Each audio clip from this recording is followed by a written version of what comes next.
hermano, muy cerca a Bolivia. Okay, the question was, what do we think about the deaths and the clashes in I'll go first, yeah. Sí, es un choque terrible, es una cosa, para mí es una muestra de una sociedad dividida en los dos. La división era visible también en los resultados de las elecciones, cuando el resultado es tan perto. Y no sabemos quién es culpable. El problema cuando hay enfrentamientos en la calle, nadie sabe quién es culpable, de dónde surgió, si es una acción organizada por un lado o por otro, o si es una cosa que ocurrió por acaso. No lo sabemos, es muy difícil. Entonces, para mí es mucho mejor dejar de culpar a alguien, como Josh ha dicho antes sobre el ataque, las bombas en Boston. En cuanto no sabemos quién es culpable, es mejor no culpar a nadie. Entonces, pero en este caso es una tragedia la situación en Venezuela, y todos sentimos por los venezolanos, y esperemos que puedan resolver sus diferencias más rápido posible. Yeah, I mean, it's an absolute terrible tragedy that all these people had to die. I think it's an indication of the polarization of the society that happened over the last... Sí, es una tragedia que ocurrió esto, es una indicación de la polarización de la sociedad. Because there's been no outlets in an organized way for civil society, and when there's a chance, this is the kind of things that happen. Sí, no había salido otra manera de exprimirse por la sociedad civil, y cuando ocurren este tipo de cosas es la única manera de hacerlo. Yeah. But the violence is no answer to that. But the violence is no answer to that. Muy bien. Ahora sí, ¿qué debería hacer un periodista si tiene enfrente suyo un hecho noticioso donde debe reflejar un accidente, un asesinato? ¿Debería ayudar a levantar a los heridos o cubrir la nota? ¿Qué haría usted, Oliver? ¿Qué recomienda en sus capacitaciones a los periodistas? Este es muy fácil. El periodista es un ser humano. Lo que se debe hacer enseguida es ayudar a los otros. Nadie nunca sería aceptado si dejas una persona sangrienta en el suelo y corres a mandar sus noticias. Eso no puede ser. La sensibilidad humana. Tú tienes que ser confortable con su propia conciencia. Y para mí, si puedes ayudar a una persona, debes hacerlo. Y Oliver tuvo la oportunidad de cubrir notas desde políticas, económicas, deportivas. No sé con cuál de ellas tiene más afinidad. Lo actual. Siempre lo actual. Es siempre lo actual. Para mí la última historia que escribí es siempre el mejor. En realidad no escribo ahora como periodista, pero soy como capacitador. Esa es mi pasión ahora. Trabajar con periodistas en muchos de los países del mundo. Pero todos los temas son interesantes. Es la gran ventaja del periodismo, porque toda la vida humana es interesante realmente. ¿Y cómo son los periodistas en Bolivia? Excelente gente, con entusiasmados y muy amistosos, ¿no? Adoro trabajar con periodistas de todo el mundo, pero especialmente aquí, la gente son toda buena y muy amistoso. ¿Se animaría a venir por Bolivia y a quedarse, a vivir, a radicar? Oh, no puedo. Tengo mi esposa en casa. No lo permite. No lo permite.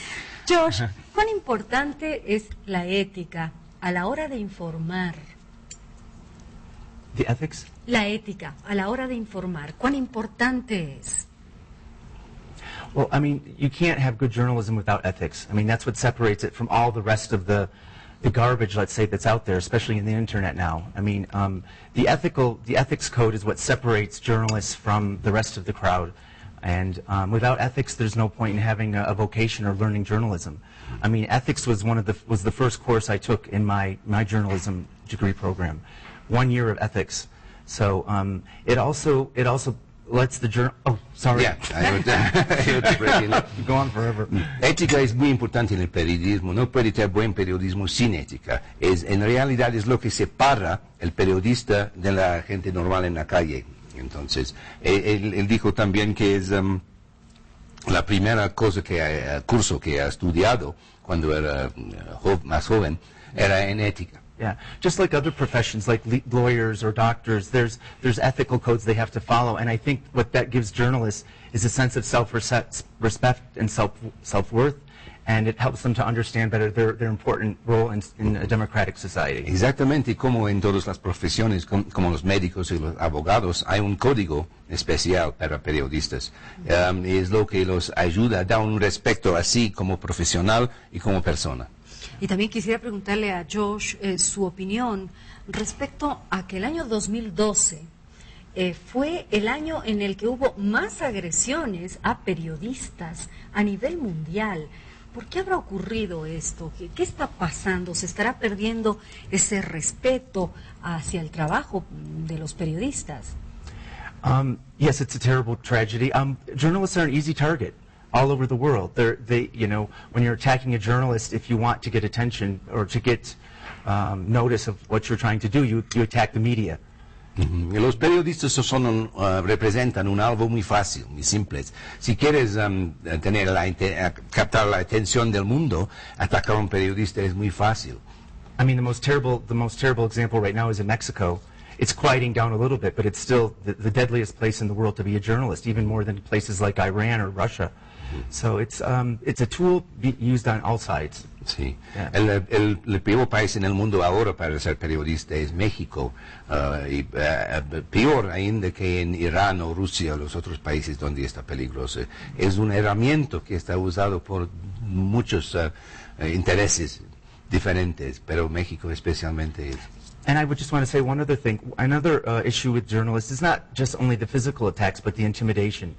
Intimidation and self-censorship is just, it's not, of course it's nowhere near as bad as physical attacks, but it changes the quality of the journalism, and it makes journalists not allow them to do their job. So there's also subtler attacks going on in journalists all the time, in all countries. No es solamente el hecho de atacar a los periodistas, pero también el miedo de ser atacado, que ejerce una presión muy fuerte sobre el periodismo y afecta cómo ellos van a cubrir las noticias. Eso, por ejemplo, en México, ustedes que viajan tanto, Josh, decíamos, es el país donde más asesinatos existen a comunicadores, a periodistas. ¿Cómo informarán en este país? ¿Qué cuidados tendrán? No me imagino cómo será trabajar en México bajo esas circunstancias, ¿no? Yeah, I mean, you have to be a hero. They're winning all the awards, the ones that can manage to get their stories out there. But they're heroes. I mean, there was the one newspaper that basically gave themselves up to one of the drug gangs and said, tell us what you want us to print. That's how ridiculous it's gotten there. Realmente son héroes en realidad, los periodistas que consiguen sacar la verdad, las verdaderas noticias. Porque las presiones son enormes, y había un instante de un periódico que ha dicho literalmente a las barras, ¿qué quieren que nos escribimos? ¿Qué quieren que nos publicamos? Por amor de Dios, no nos maten. You have to have it in your blood. You have to have a mission in your blood. You know, most journalists don't make much money. They do it because they feel a passion and they want to be an important part of their society. So I would say it's this mission that drives them. There's nothing else they would want to do with their life. Tiene que tener el sangre del periodismo, tiene que tener una pasión. La mayoría de los periodistas no gana mucho dinero. Voy a repetir eso. La mayoría de los periodistas no gana mucho dinero.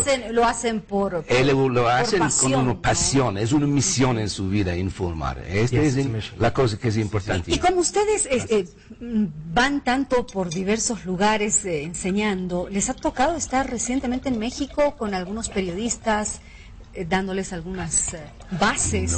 No he estado en México durante varios años, infelizmente. Me gustaría mucho de retornarla porque es un país maravilloso.